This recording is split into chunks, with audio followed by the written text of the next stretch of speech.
बेटी हो, जरा उठ जाओ। तुमने कल रात से कुछ भी नहीं खाया। सुबह से लेकर दोपहर हो गई। ये लो, थोड़ा अनाज खा लो। ने अपने पापा की बात को सुनकर भी अनसुना कर दिया। अरे राजू बेटा, क्या तुम सुन रहे हो? हाँ हाँ, सुना मैंने। और मैं क्या बस यही करता रहूं? मुझे और भी कई काम है। अरे बेटा, तुम्हारी माँ बीमार है। मुझे यहाँ रहकर उसकी देखभाल करनी है, वरना मैं ही चला जाता। तुम्हारे पापा ज्यादा देर हवा में नहीं उड़ सकते, उन्हें बहुत परेशानी होगी। वैसे तो ज्यादातर वो ही अनाज लाते हैं। राजू बेटा, तुम अपनी माँ का ध्यान रखना। इतना बोलकर राजू के पापा अनाज लाने के लिए बाहर निकल पड़ते हैं। मुझे सीमा को किसी अच्छे डॉक्टर के पास लेकर जाना होगा। देर तक खोज करने के बाद भी बूढ़े पंछी को कहीं पर भी अनाज नहीं मिल रहा था। वो थक हार कर एक पेड़ पर आकर बैठ गया। अरे बाप रे, अब मैं क्या करूं? यहाँ आसपास कहीं पर भी अनाज नहीं है। अरे बेटा, मुझे जरा कंबल दे दे, मुझे बहुत ज्यादा ठंड लग रही है। अरे राजू, मुझे जरा पानी दे दे, मुझे बहुत प्यास लगी है। अरे, ये बुढ़िया तो बार बार उठा रही है। मैं बहुत बोर हो गया हूँ। अरे माँ, घर में अनाज के साथ साथ पानी भी खत्म हो गया है। मैं यहीं पास जाकर कहीं से पानी लेकर आता हूँ। क्या तब तक तुम अपना ख्याल रख लोगी? ठीक है बेटा, जाओ, लेकिन जल्दी आना। राजू घर से बाहर आ जाता है। आ हा हा हा हा हा, आ गया रे बाहर। हाँ, अब इतना अनाज बस हो गया। अब मैं जल्दी से घर जाता हूँ। बूढ़ा पंछी अनाज लेकर अपने घर की तरफ वापस लौटता है। अरे मेरे राजकुमार, तुमने आने में कितनी देर लगाई? अरे क्या बताऊं तुम्हें, उस बुड्ढा बुड्ढी ने मेरे नाक में दम कर दिया है। सारा दिन मुझे काम लगाते रहते हैं। वो ऊपर से उन दोनों को देख लेते हैं। अरे, ये राजू इस चिड़िया के साथ यहाँ क्या कर रहा है? ये तो अपनी माँ का ख्याल रखने के लिए घर पर रुका था। बेटे के मुंह से ये बात सुनकर बूढ़ा चिड़ा टूट जाता है और चुपचाप वहाँ से चला जाता है। अरे बाप रे, ये दोनों बाप बेटे कब आएंगे? तब तक बूढ़ा चिड़ा अनाज लेकर घर आ जाता है। अरे सीमा, क्या हुआ तुम्हें? तुम नीचे कैसे गिर गई? ये लो सीमा, मैं तुम्हारे लिए अनाज और पानी दोनों लेकर आया हूँ। मुझे अभी भूख नहीं है। और ये राजू अब तक कैसे नहीं आया? उस करम जले की तो बात ही मत करो। क्या हुआ? आप ऐसा क्यों बोल रहे हो? वो सब मैं तुम्हें रास्ते में बताऊंगा। चलो, हमें उसके आने से पहले इस घर को छोड़ना है। दोनों अपना जरूरी सामान लेकर घर को छोड़ देते हैं। मुझे कैसे भी करके उस बुड्ढा बुड्ढी को घर से बाहर निकालना ही होगा। राजू भी अपने घर चला जाता है। ये लो माँ, मैं बाहर से ढेर सारा अनाज लेकर आई हूँ। झूठ मत बोल, मुझे अच्छी तरह से पता है कि तुम कहाँ और किससे मिलने गई थी।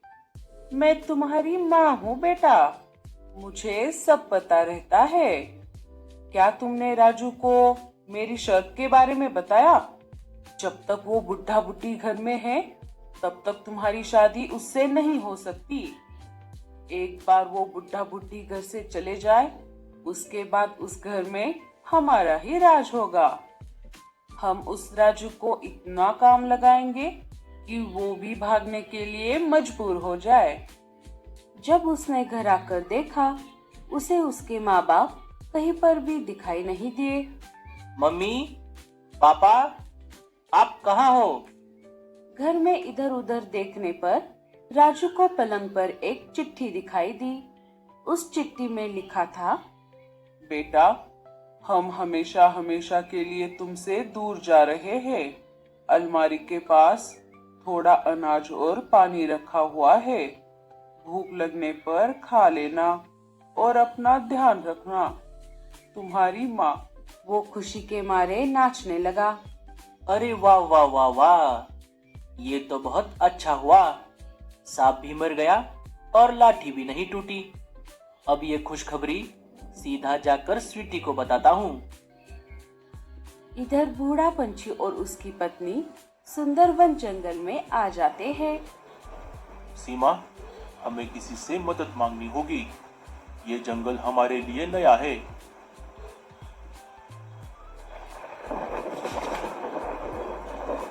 दोनों वहां से उड़कर मदद मांगने के लिए निकल पड़ते हैं। दोनों कालू के होटल के पास आकर रुक जाते हैं। वो दोनों होटल के पास आकर रुके ही थे और उन्होंने कालू और गोरी से अभी कुछ भी नहीं कहा था। अरे ओ भिखारियों, तुम दोनों मेरे होटल के पास क्यों खड़े हो? मैं तुम्हें कुछ भी नहीं देने वाली। चलो जाओ यहाँ से।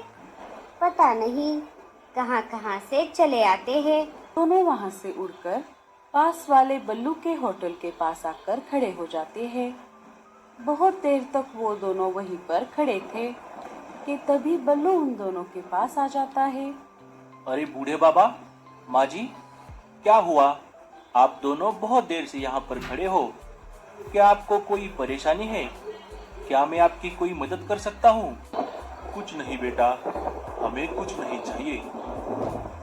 अरे ओ बल्लू, हमारे कितने पैसे हुए? आपके दाल चावल के 30 रुपए, 2 कप चाय के 15 रुपए, आपके कुल मिलाकर टोटल हुए, इनके टोटल हुए 110 रुपए। अरे वाह बूढ़े बाबा, आपका गणित तो बहुत अच्छा है। ये लो बल्लू। ग्राहक पैसे देकर वहां से चला जाता है। बताइए ना, आपको क्या परेशानी है? बूढ़ा पंछी सारी बात बल्लू को बता देता है। अरे बाप रे, तो ऐसी बात है? बूढ़े पंछी की बात सुनकर बल्लू सोच में पड़ गया। चलो बेटा, अब हम चलते हैं। अभी थोड़ी ही देर में रात हो जाएगी। माँ जी, अब आप दोनों कहीं नहीं जाओगे। बाबा, क्या आप मेरे ढाबे पर हिसाब किताब का काम कर पाओगे? मैं आपको इसके बदले अच्छी तनख्वाह दूंगा। तुम्हारा बहुत बहुत शुक्रिया बेटा। वो सब बातें कर ही रहे थे कि तभी लाडो वहां पर आ जाती है। बल्लू लाडो को सारी बात बता देता है। माँ जी, आप मेरे साथ मेरे घर चलिए। मैं आपको डॉक्टर के पास लेकर जाऊंगी। राजू स्वीटी के घर आ जाता है और दोनों माँ बेटी को सारी बात बता देता है। माँ जी, क्या अब मैं स्वीटी के साथ शादी कर सकता हूँ? हाँ हाँ, क्यों नहीं। लेकिन शादी के बाद मैं कुछ दिन स्वीटी के साथ ही रहूंगी। मुझे ये भी देखना है कि तुम मेरी बेटी का ख्याल कैसे रखते हो। उसी समय रानू चिड़िया और मीनू मौसी लाडो से मिलने के लिए उसके घर आ जाती है। अरे ये माँ जी कौन है? लाडो सारी बात उन दोनों को बता देती है। अरे बाप रे, माँ जी, आपके साथ तो बहुत बुरा हुआ।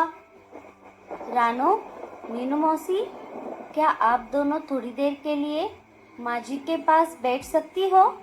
मैं जाकर डॉक्टर उल्लू चाचा को लेकर आती हूँ। हाँ हाँ, क्यों नहीं, तुम जाकर आओ। डॉक्टर उल्लू चाचा माँ जी की जांच करते हैं और उन्हें दवाई दे देते हैं। इन्हें बहुत तेज बुखार है। मैंने दवाई दे दी है। चलो, अब मैं चलता हूँ।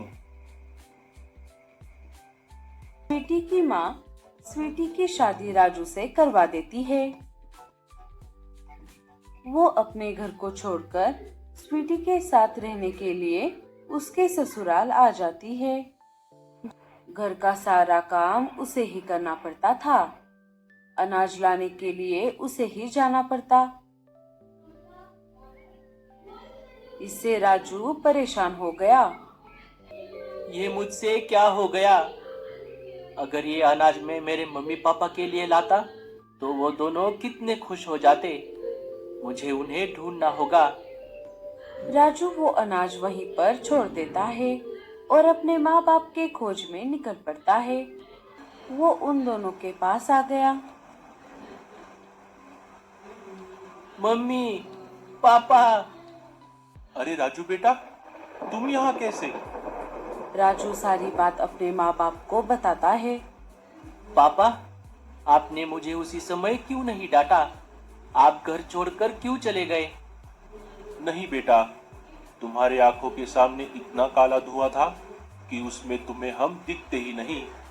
मम्मी, पापा, मुझे माफ कर दो। अब तुम दोनों मेरे साथ हमारे घर चलो। उल्टा तुम ही हमारे साथ रहो। बल्लू और लाडो ने हमें रहने के लिए एक नया घोंसला भी दिया है। ठीक है पापा, लेकिन अब आप कुछ भी काम नहीं करोगे।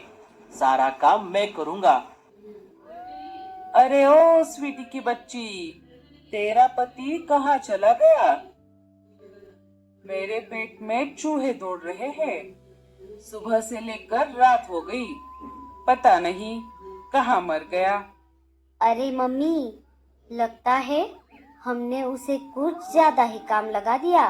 अरे तो हम इस खटारा घर में क्या कर रहे हैं?